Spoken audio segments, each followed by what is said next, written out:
तो यहाँ पर हम इस टॉपिक पे बात करने वाले हैं कि आखिर ये जो टीवी और न्यूज़ में यूट्यूब पर मोटिवेशन स्पीकर भर के आ रहे हैं, ये कैसे बन जाते हैं मोटिवेशनल स्पीकर। हम आज इसी टॉपिक को गुरु मंत्र के तौर पर बता रहे हैं कि कैसे आप को मोटिवेशन स्पीकर की लाइन में यदि जाना है, आपको अपनी फील्ड में मोटिवेशन स्पीकर बनना है या आपको कंसल्टेंट बनना है, तो किस तरीके से आपको काम करना चाहिए। तो हम इस कंसल्टेंसी या मोटिवेशन स्पीकर बनने की जो जर्नी है, इसकी शुरुआत कहाँ से होती है और किस स्टेप पर अंत होता है, यह हम इस वीडियो के माध्यम से सभी को बताने की कोशिश करेंगे। और यहाँ पर हम ये भी कोशिश करेंगे कि यहाँ पर स्पीकर बनना और मोटिवेशनल स्पीकर बनने में अंतर होता है। स्पीकर एक हो सकता है कि साधारण सा जैसे न्यूज़ एंकर होता है वो स्पीकर होता है, लेकिन वो मोटिवेशन स्पीकर नहीं होता है। आजकल के मीडिया को आप देखेंगे तो वो जहर खोलने वाली मीडिया है। अगर वो मोटिवेशन स्पीकर होते तो वो मोटिवेटेड डिबेट और शो को ऑर्गेनाइज करते, लेकिन उनको सिर्फ बोलना आता है, उनको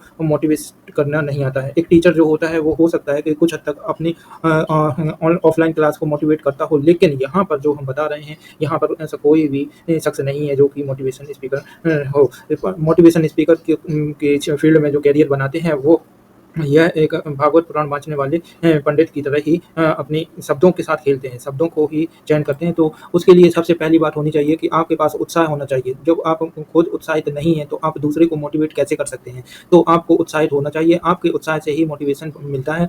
और आपके पास दूसरा क्या होना चाहिए? तो दूसरी आपके पास में मैं यदि हम बात करें तो विश्वसनीयता होनी चाहिए और आप पर लोगों का भरोसा होना चाहिए। आप हो सकता है कि आप उत्साहित हों, लेकिन आप पर लोगों का भरोसा नहीं है, तो आप को मोटिवेशन स्पीकर मानेगा कौन? मानती तो पब्लिक ही है। जब पब्लिक आपको प्रमाण पत्र दे दे या पब्लिक आपके कहे वाक्यों को सुनने दिलचस्पी रखने लगे, तब आप समझिए कि आप मोटिवेशन स्पीकर हो गए हैं। तो इसमें विश्वसनीयता की बहुत ज़रूरत होती है।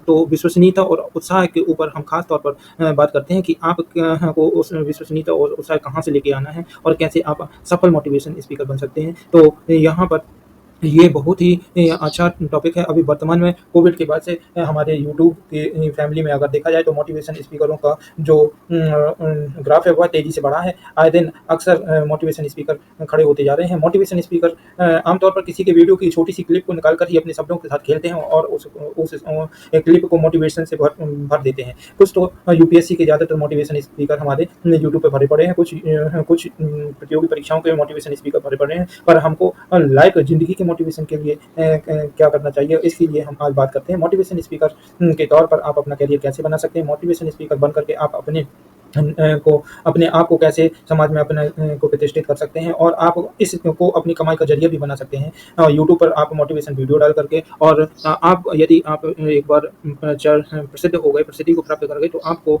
बुला करके आपके द्वारा कुछ शो ऑर्गेनाइज कराए जाते हैं मोटिवेशन स्पीकरों के द्वारा और उसके लिए आप अपनी फीस भी चार्ज कर सकते हैं। तो इस तरीके से मोटिवेशन स्पीकर बन करके आप अपने रेगुलर जॉब इनकम के साथ में पार्ट टाइम में अपनी स्किल से इनकम जनरेट कर सकते हैं। तो इसी के साथ हम डिटेल तो मोटिवेशन स्पीकर बनने के लिए हमको होमवर्क की ज़रूरत होती है। हम या हमारे जैसे कई साधारण इंसान जो कि मोटिवेशन स्पीकर बनने के करियर पर में इंटरेस्टेड हैं, उन सभी के लिए हम कुछ रूल और कुछ होमवर्क बता रहे हैं। उस होमवर्क को करना पड़ेगा। तो सबसे पहला होमवर्क होता है अच्छा खासा होमवर्क करना पड़ेगा। सबसे पहले आप लोगों के मन को अपनी ओर आकर्षित करना आना चाहिए, ध्यान को आकर्षित करना आना चाहिए। आप भीड़ में खड़े होते हैं तो भीड़ आपकी बातों को सुनने के लिए मजबूर हो जाए, ऐसी बातें करनी आपके पास आनी चाहिए। जब आप भीड़ को अपनी ओर आकर्षित करेंगे तो इसके लिए आपको क्या-क्या करना पड़ेगा? इसके लिए आपके पास शब्दों का खजाना होना चाहिए और न्यूज़ का खजाना होना चाहिए।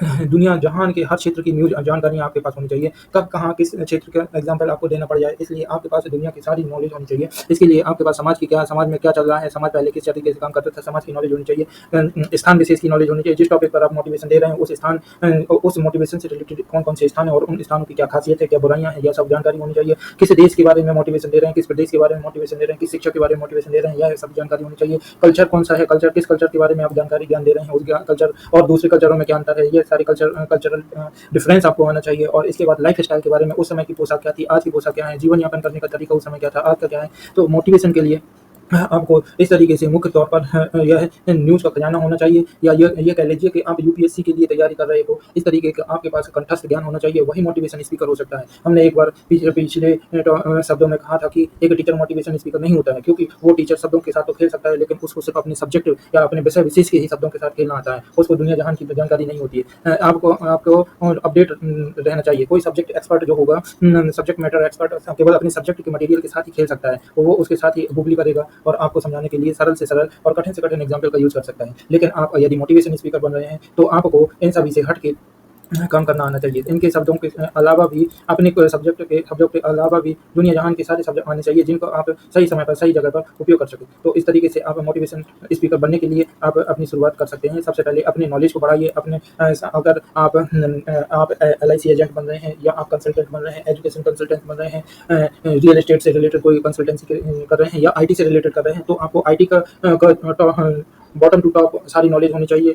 एजुकेशन फील्ड के अगर कंसल्टेंट बनना चाहते हैं, मोटिवेशन स्पीकर बनना चाहते हैं, तो एजुकेशन फील्ड से जीरो से लेकर के टॉप तक का आपको नॉलेज होना चाहिए, और किस फील्ड में क्या होता है, किस फील्ड में कितनी कमी है, किस फील्ड में कितने अच्छे स्कोप हैं फ्यूचर बनाने के, और किस फील्ड में जल्दी फ्यूचर बनता है, किस फील्ड में आपको भटकना पड़ जाएगा, किस फील्ड में ज़्यादा कॉम्पिटिशन है, किस में नहीं है। ये सारी बातें आपके पास बातों का पिटारा होना चाहिए। आपके शब्दों को सुनने के लिए लोग उत्सुक रहें। आप जहाँ खड़े हो जाओ, वहाँ लोगों की भीड़ जमा हो जाए। यह आपको ध्यान आकर्षण की कला आनी चाहिए। जो पहली बात है, जो पहला मैंने बोला कि आपको सबसे पहले ध्यान आकर्षण की कला आनी चाहिए। इसके लिए आपको ये पहला होमवर्क करना है। जब आप ध्यान आकर्षित कर लेंगे, फिर थोड़ा सा अपना ज्ञान का छौंका उसमें लगाएंगे, फिर आप उनको इंस्पायर करेंगे कि जिस फील्ड में आप उनको ले जाने के लिए आपका उद्देश्य है, जिस फील्ड में उनको ले जाना है, उस फील्ड के लिए आप उनको इंस्पायर करेंगे, उनको मोटिवेट करने के लिए उनको इंजेक्ट करेंगे, और वो आपकी बातों को सुन करके आपको आपसे इन्फ्लुएंस होकर के उस डायरेक्शन में काम करना शुरू कर देंगे। इस तरीके से आप धीरे धीरे अपने मोटिवेशन स्पीकर के तौर पर करियर की शुरुआत कर सकते हैं। यह कोई फुल टाइम का जॉब नहीं होता है, यह तो पार्ट टाइम का आपका मनोरंजन का काम होता है।